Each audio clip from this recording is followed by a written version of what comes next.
Կամ կոնտակտները, որոնք մասնաձայնված են կնոջ կողմից սոցիալական ցանցերում, ասում են, որ կողմեր շտաբում այն անհավանքը, որ Արցախից են մտնի տեղահանումը,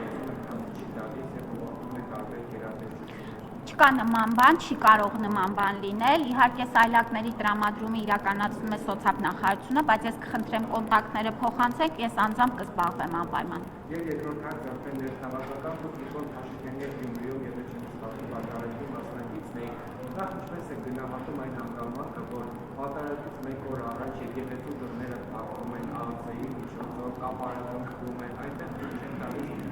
մարդիկ սովորական մտնի եւ հազարապես այդ պատահարը ծառայեցվում է քաղաքական վերնախավին։ Պատարագը չի կարող ծառայեցվել վերնախավին, պատարագը մատուցվում է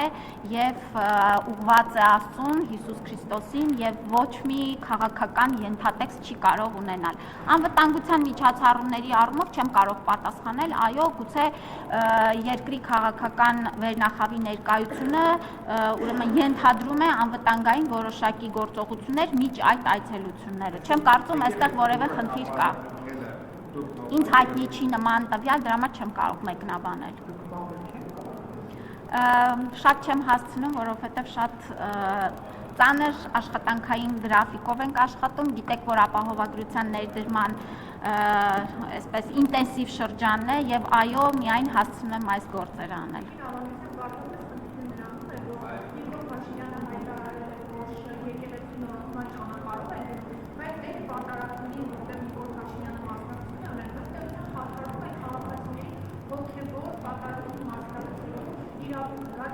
Որ իրավունքը։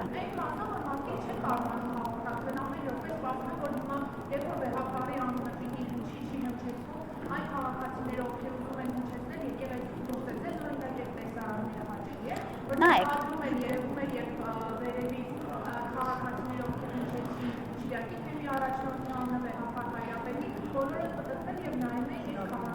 Բոլորը չէին պտտվել, ես իմ մասին կարող եմ խոսել, որ ինչպես ընթացքը գնում էր պատարագի, այդպես էլ գնում էր։ Այո, որոշ քաղաքացիներ փորձում են նաև այսպես քաղաքական ուրեմն ենթատեքստ ունեցող հայտարարություններ բարձրաձայնել եկեղեցու ներսում, ինչը նաև պատարագը շեղելու եւ դրանից հայացքները տանելուն է ուղղված։ Կարծում եմ, որ այս սադրիչ գործողությունները իհարկե հաճելի չեն, բայց նաև ըստ էության իշխանությունը շատ տոլերանտ է վերաբերվում այս ամեն ինչին եւ մեր քաղաքացիների ոչ մի իրավունք չի խափանվում։ Այլ հակառակը, ես նշեմ, որ քաղաքացիների վերաբերմունքը եւ այն, որ նրանք մի կնոջ պատմություն էր, ես այնտեղ ներկա եմ, երբ որ այդ կինը կիսվում էր, որ ասում է 75 տարվա մեջ առաջին անգամ եմ գալիս եկեղեցի։ Շատ այլ մարդիկ ասում են, որ առաջին անգամ է, որ գալիս են մասնակցում են պատարագին, որովհետև հասկանում են, որ այս հոգևոր նորոգման ճանապարհին հավատում են եւ աջակից են։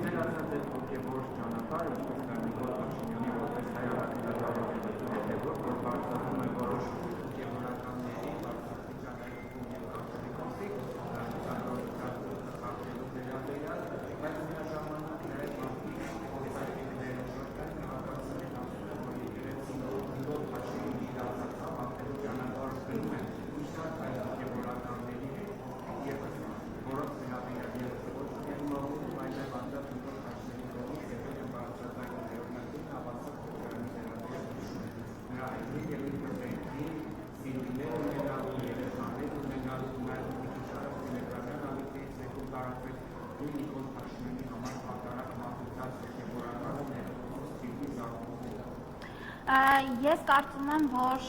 տեսեք նույն ուրեմն Կճոյանի Սրբազանի կողմից որոշակի դիրքորոշում է արտահայտվել եւ զղջման եւ սա էլ պետք է գնահատել, իսկ հաջորդի տեսեք շատ հետաքրքիր է, որ դուք միայն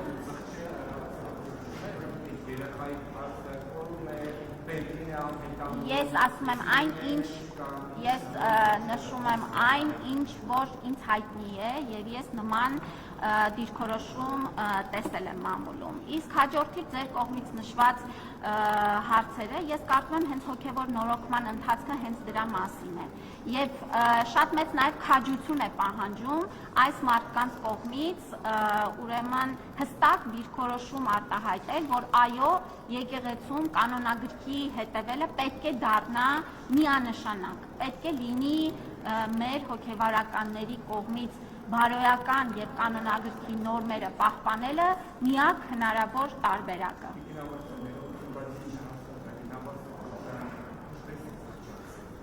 Եթե ծանոթանաք իր կողմից ներկայացված եւ ոչ միայն իր, այլ այլոց կողմից ներկայացված նյութերին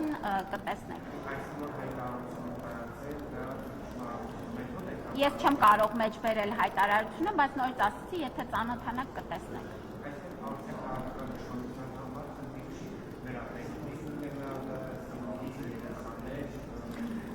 Ես ասեցի այն, ինչ կարող էի ասել, ինչքան որ տեղեկություն ունեմ։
Տեսեք, նախ օրենքի նախագծում ավելացվել է մի դրույթ, որով սահմանվում է, որ ամեն տարի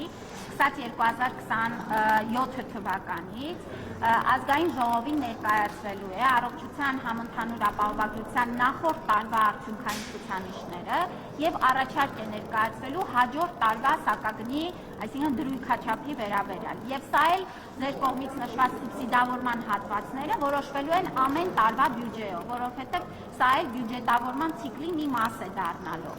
Արդյոք կփոխվեն սուբսիդավորման ուրեմն չափերը եւ այն խմբերը ում որ տրամադրվելու է սուբսիդավորումը, ես 27 թվականի համար ես այս պահին չեմ կարող ասել, որտեղ դա 27 թվականի բյուջեի շրջանակներում կքննարկվի։ Արդեն նախատեսում եք, որ երկու տարբերությունը կշատանա, այսինքն համակարգի վրա ծանրաբեռնվածությունը կշատանա, այսինքն կարող ենք ենթադրել, որ գումարը մտածարի ավելանա։ Նման ուրեմն հնարավորությունը օրենքով սահմանված է, բայց ես այս պահին այդ հարցին չեմ կարող պատասխանել, որտեղ ամեն տարի, ինչպես ասեցի, ազգային ժողովում կորոշվի հաջորդ տարվա դրույքաչափերը։ Ուրեմն նախորդի հայեցակարգի մեջ սահմանված էր միջակայք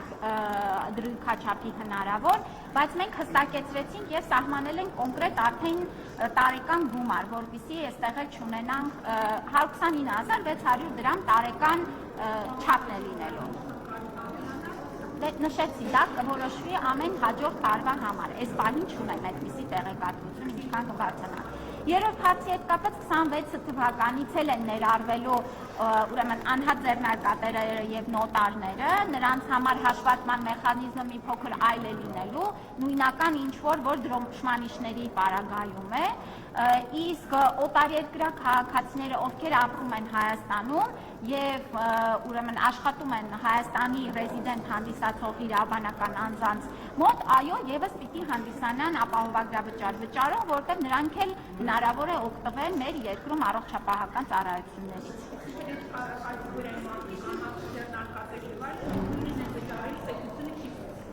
Չէ, չի սուբսիդավորելու։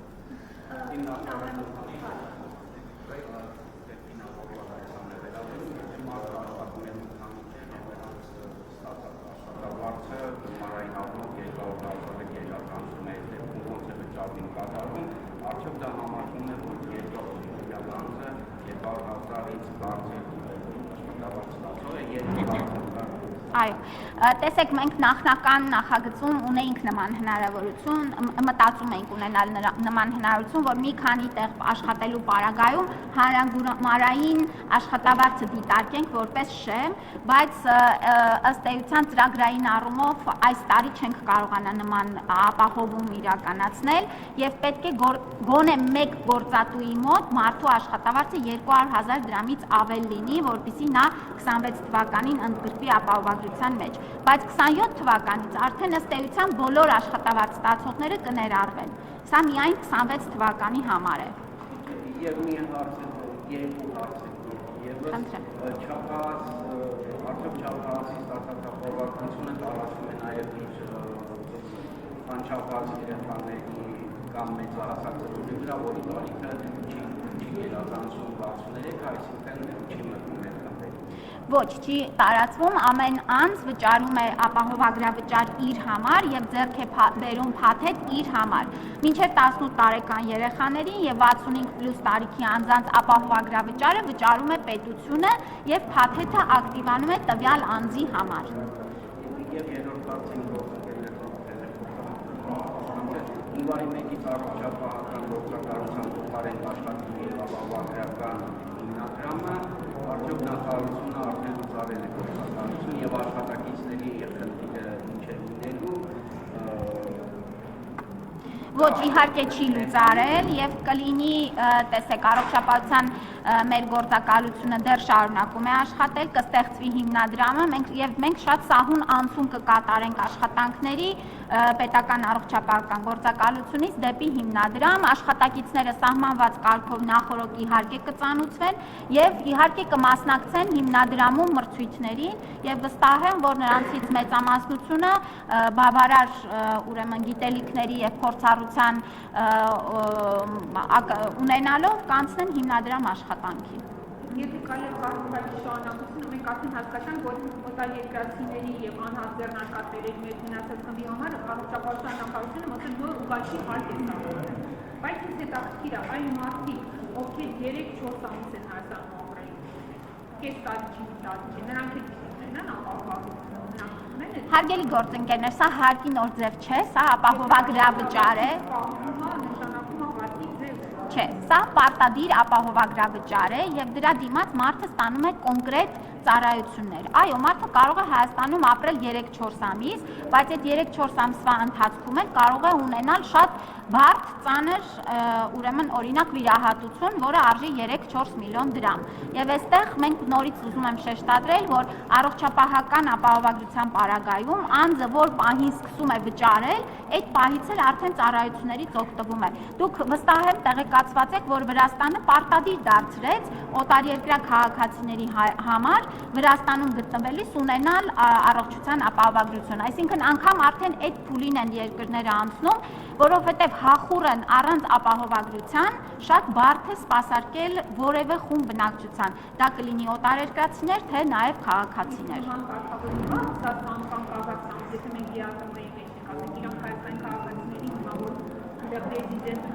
Տալիս էին ապահովագրության մինիմալ փաթեթ, հիմա իրանք էլ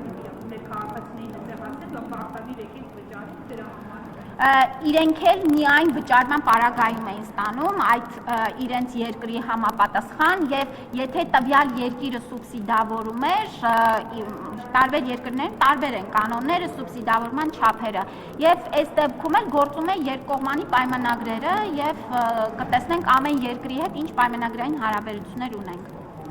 Վերադառնալով եկեղեցու օրակարգին, վարչապետը հայտարարում է, որ մեծ պետք չի կաթողիկոս, որը ենթարկվի կամ զեկուցի օտարերկրյա լեգենանտների։ Մուսուլման մասներ սա արդյոք տեղեկություն է, որ ինչ իշխանությունը դիապետում է, որ օրինակ մեհապարը օտարերկրյա կառույցների զեկույցներ է ներկայացնում։ Վարչապետը իր խոսքում շատ հստակ էր, ազգային ժողովում էլ այս մասին խոսել եւ այս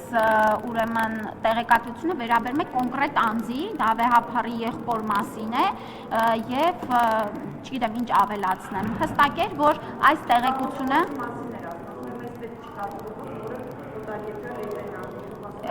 եւ ըստ էության գնահատականը դա էր, որ մեր թե կաթողիկոսը եւ թե մյուս եպիսկոպոսները եւ հոգեվոր հայրերը պետք է լինեն Հայաստանի շահը սպասարկող, Հայաստանի ժողովրդին հավատարիմ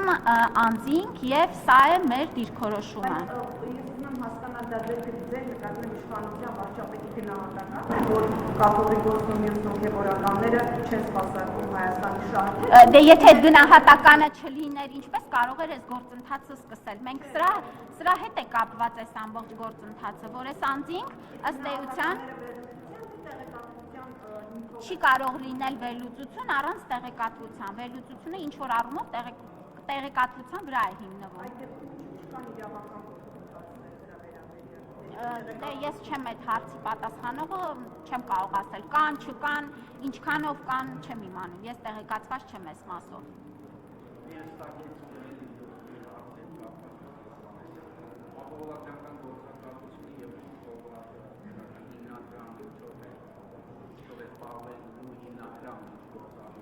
Հիմնադրամը ունի այլ կարգավիճակ, այն հիմնադրամ է, գործակալությունը ուներ ուրեմն առողջապահության նախարարության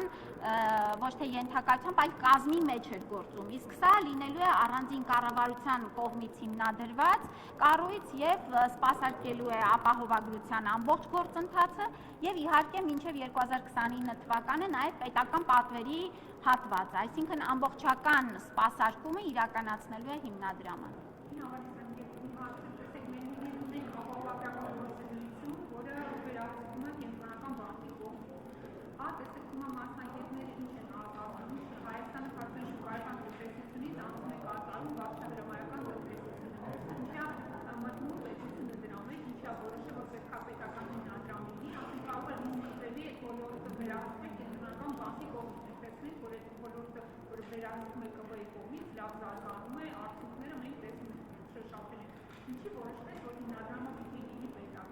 Իսկ ինչու չպետք է որոշվեր։ Հայաստանը ոչ միտեղ անցում չի կատարում, Հայաստան գործում է ազատ շուկայական հարաբերություններ եւ կարող ենք ասել, որ ամեն տարի այդ շուկայի ազատականացման, պայմանների թափանցիկության եւ հավասար հնարավորությունները ավելանում են։ Շատ երկրների օրինակ է, երբ որ առողջապահական ապահովագրությունը, պետական բազային փաթեթը, այո, սպասարկում է պետական հիմնադրամ։ Սա հանրային շահ է եւ հանրային բարիք է եւ մեր կարծիքով այս պահին Հայաստանի տնտեսական, առողջապահական ցուցանիշները ցույց են տալիս, որ այս մոդելը ամենաարդյունավետն է լինելու։ Իսկ մասնավոր ապահովագրական ընկերությունները շարունակելու են աշխատել, դուք նաեւ տեղեկացված եք, որ վերջերս ավստրիական շատ խոշոր ապահովագրական ընկերություն Հայաստանում ներդրում իրականացրեց, սա եւս խոսում է այն մասին, որ առողջության համընդհանուր ապահովագրության համակարգը նպաստում է Հայաստանում ընդհանուր առմամբ ապահովագրական շուկայի զարգացմանը։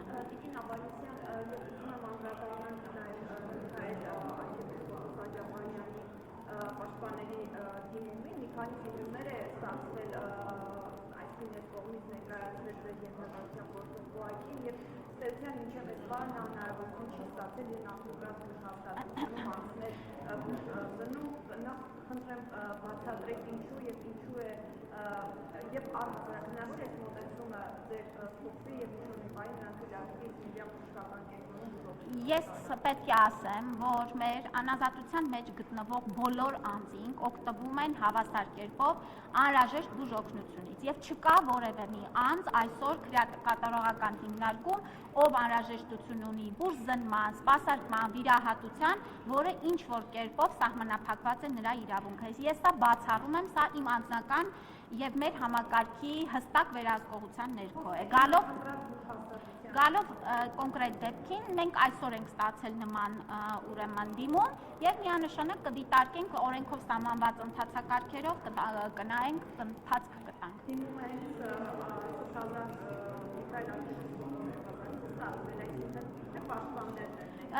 պաշտպանների կողմից է ներկայացվել։ Մենք նախորդ անգամ դիմում չենք ստացել, որը որ համապատասխան ընթացակարգերի ենթադրել է այն պահանջը, ինչ որ նոր հնչեցվում է։ Մեր կողմից տեսեք, քրեակատարողական նայեք, քրեակատարողական հիմնարկում գտնվող անձի բուժ սպասարկումը իրականացում է որոշակի ընթացակարգով։ Դիմումներ են եղել եւ այսպես առաջարկներ են եղել պատշաճ բուժօգնություն կազմակերպելու, որը առանց այդ դիմումների էլ կազմակերպվում էր։ Հարցը վերաբերվում է կոնկրետ բժշկական կենտրոն գնալու հետ եւ սահմանված կարգով դիմելու, այս մասին եմ խոսում, որ նոր ստացել ենք նման դիմում։ Այսինքն իրենց նախորդ դիմումներում չի եղել կոնկրետ հիշատակում, որ ունենք գնալ այս բժշկական կենտրոն։ Տեսեք, նորից եմ կրկնում, դիմումը պետք է լինի պատշաճ ընթացակարգին համապատասխան, որպեսզի դրան ընթացք տրվի։ Նման դիմում չենք ունեցել։ Շատ լավ, ստացել եք հիմա դիմումը, դուք հնարավոր համարում եք, որ այդ հնարավորությունը կստացվի։ Իհարկե, իսկ ինչու չեմ համարում։ Միանշանակ ինչու ոչ, ես նման հնարավորությունը չբացառեցի։ Գիտեք ինչ, որովհետև իրենց պաշտպաններից մեկը ասում է, որ ձեր այդ ՊՕԱԿ-ի աշխատողներից մեկը է Սրբազանի եւ ասել են կարող է ցանկացած այդ հիվանդավորվել, բայց ոչ ինքնիանը կա նման։ Տեսեք, հարգելի գործընկերներ, ընդհանուր առմամբ սա նորից եմ կրկնում, պետք չի շահարկումների տեղիք տալ։ Մենք ցանկացած անձի, այդ թվում նաև Միքայել Աջապաղյանի առողջական ցանկացած խնդրի մասով եղել ենք շատ ուշադիր, ժամանակին եւ անհրաժեշտ բուժօգնությունը տրամադրել ենք։ Այլ մանրամասների չեմ կարող անդրադառնալ։ Չեմ կարող ասել, ըստ սահմանված կարգի ընթացք կտամ։ Բայց չեք տեսնում եք այդ հնարավորությունը, որ Ես չժխտեցի, որ այո կարող է նման հնարավորություն լինել։